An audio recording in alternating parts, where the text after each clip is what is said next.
Jane says on the trail 103.3 Missoula's Quality Rock 851 Wine Wednesday, and it's time to find out what Wine Guy Mike says about his upcoming show this weekend. First of all, good morning, Wine Guy Mike. Good morning, Mike. It's great to be here with you. First, I have to comment on what a beautiful morning.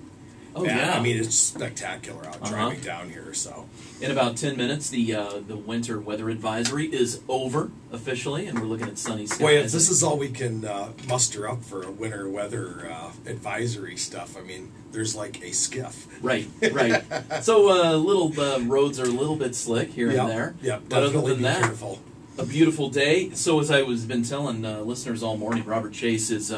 He's down at Bridger Bowl. I see they got a trace of snow, but he's not really doing the snowboarding himself. He's chaperoning his daughter's class. Robert may need a good wine recommendation when he returns. I think so. I think so. Because he has a great heart, but I wonder, he hasn't been around a bunch of little kids in a while. 40 kids in a bus? Are you kidding? Yeah, something like that. That's cause for a good bottle of wine. I'm sure of it. I see him and we've got a great show this week. We're gonna. What's going on? Last week we started talking about what's your wine style, old world versus new world. I'm going to talk a little bit more about that, and I've got a couple of great examples of an old world and new world wine. We're going to be talking about some Malbecs, and I've got a Malbec from a place in the old world that most people will never have heard of, that I'm excited to share. It's a great example of what it is in the old world, and the reasoning behind all of that. It's really important to know when you're as a consumer choosing wines to purchase.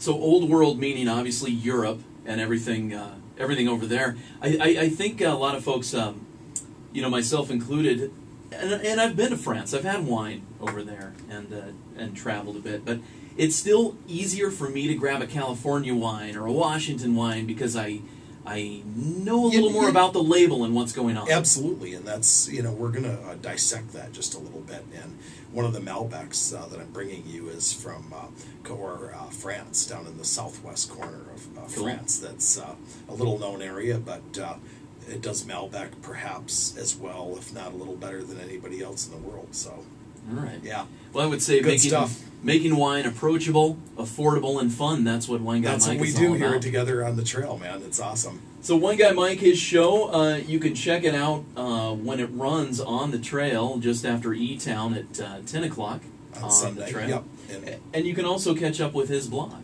Yeah.